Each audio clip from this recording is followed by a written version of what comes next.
और वो टॉपिक है नोइंग अल्लाह सुब्हानहू व तआला। क्योंकि जितना हम अल्लाह के बारे में जानेंगे उतना इंसान आज़ाद होगा, मेंटली, फिज़िकली, हर तरह से इंसान को आज़ादी मिल जाएगी। जैसे अल्लामा इकबाल रहीमहुल्लाह ने कहा था कि ये जो एक सजदा जिसे तू गिरा समझता है, 1000 सजदों से देता है आदमी को निजात। तो इस हवाले से सबसे पहले मैं आपको कुरान की एक वर्स सुनाता हूँ। सूरह अनकबूत है, बल्कि सूरह ज़ुमर है, चैप्टर 39 वर्स नंबर 29। इसमें अल्लाह सुब्हानहू व तआला एक मिसाल पेश करते हैं उस शख्स की जो अल्लाह सुब्हानहू व तआला का अब्द है, जो अल्लाह की इबादत करता है और जो अल्लाह के आगे सबमिट करता है, जो अल्लाह को अपना मास्टर समझता है। उस शख्स की मिसाल पेश करते हैं। औज़ु बिल्लाहि मिनश शैतानिर रजीम। ज़रबल्लाहु मसलन रजुलन फ़ीही शुरकाउ मुतशाकिसूना व रजुलन सलमन लिरजुलिन हल यस्तवियानी मसला। क्या मिसाल पेश की अल्लाह सुब्हानहू व तआला ने कि अल्लाह पुट्स फोर्थ अ सिमिलिट्यूड, अल्लाह तुम्हारे सामने एक मिसाल पेश करता है। अ मैन, एक बंदा, belonging to many partners disputing with an another, एक ऐसा इंसान जो कि बहुत से लोगों का गुलाम है और वो सारे के सारे जो उसके मास्टर्स हैं वो आपस में इख्तलाफ कर रहे हैं। उस शख्स को समझ नहीं आ रही मैंने कहना किसका मानना है। And a slave man belonging entirely to one master, and Allah gives you example of a man who belongs entirely to one master, और एक ऐसा इंसान जो एक मास्टर का गुलाम है, एक मास्टर के अंडर है। अल्हम्दुलिल्लाह, प्रेज बी टू अल्लाह, अल्लाह का शुक्र है। यानी ये हम अल्लाह का शुक्र अदा करने के लिए सेंटेंस कहते हैं। तो अल्लाह ने हमें बताया इसी आया में, अल्हम्दुलिल्लाह, प्रेज बी टू अल्लाह, बल अक्सरहुम ला यअलमून, अल्लाह ताला का बहुत शुक्र है, प्रेज बी टू अल्लाह। क्या ये दोनों आपस में इक्वल हैं कंपैरिजन में? नहीं। इसीलिए अल्हम्दुलिल्लाह, ऑल प्रेज टू अल्लाह। लेकिन अक्सर लोग नहीं समझते, अक्सर लोग नहीं जानते। अब ये इतनी एम्पावरिंग आया है, अगर आप इस पे सोचने बैठें कि आज का जो इंसान है, आप देखें ना, हमें ये धोखा दिया जाता है कि तुम फ्री हो। ये जो दहरियापन है, एथीज़म है, ये क्या कहता है कि जी फ्री हो जाओ रिलीजन की बाउंड्री से। क्या ये रिलीजन ने जो है वो लिमिट्स लगाई हुई हैं, ये भी हराम है वो भी हराम है, छोड़ो दीन को, मज़हब को, फ्री हो जाओ। लेकिन क्वेश्चन ये कि क्या वो फ्री हैं? क्या वो भी फ्री हैं वाकई? हमें तो वो कह रहे हैं फ्री हो जाओ, लेकिन क्या वो फ्री हैं? The answer is no. या तो वो मीडिया को फॉलो करेंगे, या तो वो उस दौर का जो मॉडर्न ट्रेंड है उसको फॉलो करेंगे, क्योंकि मोस्ट आर ट्रेंड फॉलोअर्स। किसी दौर में हिप्पीज़म आया, लोग हिप्पी बनना शुरू हो गए, हिप्पीज़म को फैशन समझना शुरू हो गए। किसी दौर में सोशलिज्म बहुत फ़रोग पाया, लोग सोशलिस्ट जहन के हो गए। किसी दौर में कम्युनिज्म बहुत फ़रोग पाया, लोग कम्युनिस्ट हो गए। ये सारे ट्रेंड्स हैं, ये आएंगे जाएंगे, ख़त्म हो जाएंगे। व्हाट रिमेन्स इज़ अल्लाह ताला का concept, and what remains is Islam. इस्लाम चल रहा है, डे वन से चल रहा है, हज़रत आदम के दौर से चल रहा है। हज़रत आदम भी इस्लाम लेकर आए थे, प्रॉफिट मोहम्मद सल्लल्लाहु अलैहि वसल्लम भी इस्लाम लेकर आए थे। Religion will stand, is standing, and through out you will see कि ये रहेगा रिलीजन। तो सवाल ये है कि क्या एक बंदा जब अल्लाह को छोड़ देता है तो वो ये समझता है कि वो आज़ाद हो गया, अब उसे किसी की ग़ुलामी नहीं करनी पड़ेगी, रादर उसे इंसानों की भी ग़ुलामी करनी पड़ेगी। वो इंसानों को भी खुश करेगा, ना इंसान खुश होंगे। उसे जो है वो माशरे की भी ग़ुलामी करनी पड़ेगी, ना उससे माशरा खुश होगा। उसे कल्चर की भी ग़ुलामी करनी पड़ेगी, कल्चर भी उससे खुश नहीं होगा। उसे जो है वो इन वर्स्ट केस सिनेरियो ऐसी ऐसी चीज़ों की ग़ुलामी करनी पड़ेगी कि वो सोच भी नहीं सकता है। क्यों? क्योंकि जब वो अल्लाह सुब्हानहू व तआला की अब्दियत से निकल गया, जब वो अल्लाह की वर्शिप से निकल गया, तो फिर अल्लाह सुब्हानहू व तआला ऐसे बंदे को छोड़ देते हैं। ठीक है, तुमने मुझे, मेरी कदर नहीं की। इन लोगों ने, जैसे अल्लाह कहते हैं ना, सूरह ज़ुमर की वर्स है कि इन लोगों ने अल्लाह की वो कदर नहीं की जैसे उसकी कदर करने का हक है। अब वेस्ट ने देखें, एक उनका कॉन्सेप्ट है हैप्पीनेस का, वेस्ट का एक कॉन्सेप्ट है फ्रीडम का। मगरबी जो तहजीब है उन्होंने एक फ्रीडम का कॉन्सेप्ट दिया ह्यूमैनिटी को अपनी समझ के मुताबिक। ज़ाहिर है वही को वो फॉलो करते नहीं है, उन्हें जो समझ आया वो उन्होंने हमें कॉन्सेप्ट दिया।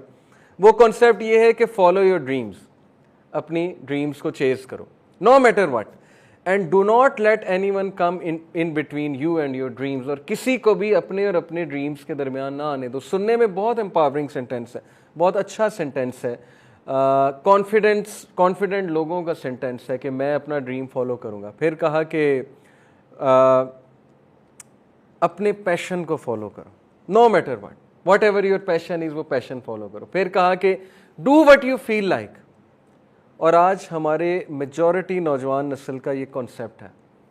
इसको दीज़म कहते हैं। मैंने एक लेक्चर में समझाया था, दी ईस्ट कॉन्सेप्ट ऑफ लाइफ ये है कि मैं मानता हूँ खुदा है, मैं मानता हूँ वो ऑल लविंग है, लेकिन मैं वही को नहीं मानूंगा, वही as a source of guidance मैं नहीं तस्लीम कर सकता। इसको दीज़म कहते हैं, इस फलसफे को। तो आज हमारे मेजॉरिटी जो लोग हैं, चूँकि वेस्ट से किताबें आ रही हैं, वेस्ट से मोटिवेशनल स्पीकर्स आ रहे हैं, ये बड़ा इंपॉर्टेंट पॉइंट है, बहुत थिन लाइन है। यकीन करें, अकीदा ऐसे ख़राब होता है आप सोच नहीं सकते। मैंने पढ़ी हुई हैं बुक्स, मैं आपको इसलिए बता रहा हूँ। अल्हम्दुलिल्लाह एक साइड पे अकीदा भी पढ़ा है, इस्लामी अकीदा, दूसरी साइड पे उनकी बुक्स भी पढ़ी हैं।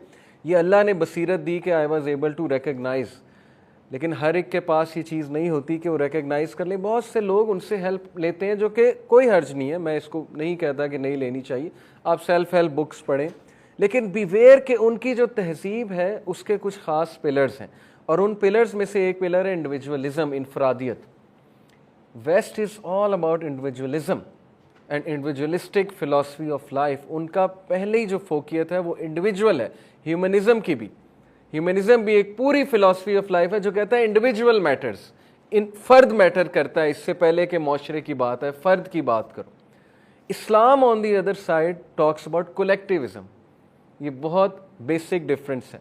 अब चूंकि वो इंडिविजुअलिज्म के कायल है, इनफरादियत के कायल है, उनके लिए फ़र्द की खुशी मैटर करती है रादर देन खालिक की क्या खुशी है, खालिक आपसे क्या चाह रहा है। तो इसलिए ये फ़लसफ़ा हमारे नौजवान नस्ल के जहनों में इस तरह सरात कर गया है कि मैं आपको बता नहीं सकता, इस हिडन अंदाज में, कि अब हमारा बच्चा ये कहता है कि मैं वो करूँगा जो मुझे खुशी देती है चीज़, बस ये उनका फ़लसफ़ा बन गया। आई will do whatever I feel like, और अगर मुझे इसमें कोई रोकेगा तो वो इंसानियत का दुश्मन है, वो फ्रीडम ऑफ स्पीच का दुश्मन है, वो फ्रीडम ऑफ थॉट का दुश्मन है, वो बायगट है, और वो फ़लाँ है और वो फ़लाँ ढमका है।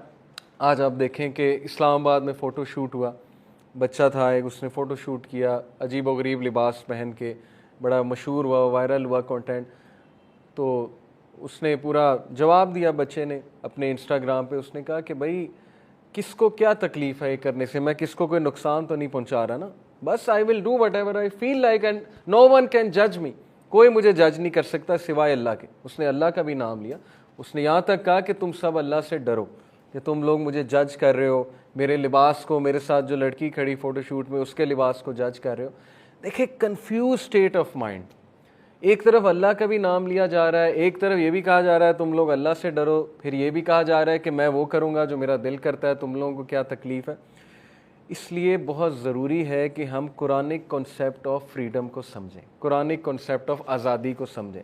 कुरानिक कॉन्सेप्ट आज़ादी का ये है कि तुम कहाँ धक्के खाते फिरोगे, कहाँ सर मारते फिरोगे, रिसर्चें करते फिरोगे, जब अल्लाह सुब्हानहू व तआला ने तुम्हारे लिए एक सिस्टम नाजिल कर दिया है, हलाल और हराम बता दिया है, तुम्हें फ्रीडम का कॉन्सेप्ट बता दिया है। वो फ्रीडम ये है कि अल्लाह के आगे सबमिट करो, तुम देखना अल्लाह तुम्हारे मामलात सारे अपने हाथ में ले लेगा, क्योंकि लोगों के दिल अल्लाह सुब्हानहू व तआला की 2 उंगलियों के दरमियान है।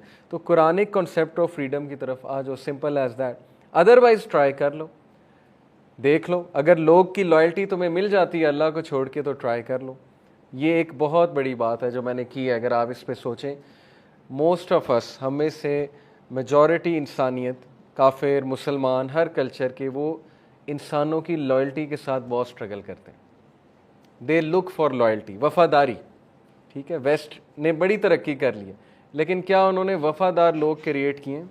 वहाँ पे औरतें इनसिक्योर हैं कि मेरा खामद वफ़ादार नहीं है, उसके साथ साथ अफेयर्स होते हैं शादी के बाद। फिर वहाँ पर मर्द इनसिक्योर है कि मेरी बीवी वफ़ादार नहीं। वहाँ पे पॉलिटिकल लीडर इनसिक्योर है कि ये जो सामने मेरे लोग बैठे में जलसों में, ये मेरे साथ वफ़ादार नहीं है, ये सिर्फ तब तक है जब तक मेरे पास पैसे हैं, पर्क्स हैं, प्रिविलेजेस हैं। हर बंदा इनसिक्योर है क्योंकि उसके पास लॉयल लोग नहीं हैं। रसूलुल्लाह सल्लल्लाहु अलैहि वसल्लम के पास कैसे लॉयल लोग थे, क्या आप सोच सकते हैं? ऐसे लोग जो जान तक, अपनी जान तक सर्व करने पे तैयार हो जाते थे, विदाउट एनी ग्रीड। कोई ग्रीड नहीं, कोई लालच नहीं, ये रिस्क है अल्लाह की तरफ से, समझें इसको। जिस बंदे ने अल्लाह को छोड़ा फिर वो लोगों के हाथों जलील होता है, और जिस बंदे ने अल्लाह सुब्हानहू व तआला का साथ पकड़ लिया, अल्लाह के साथ लॉयल्टी लगा ली, फिर अल्लाह उसके इर्द गिर्द ऐसे लॉयल लोग रख देता है कि वो हैरान रह जाता है कि ये कहाँ से आ रहे हैं, एक्सट्रीमली लॉयल लोग।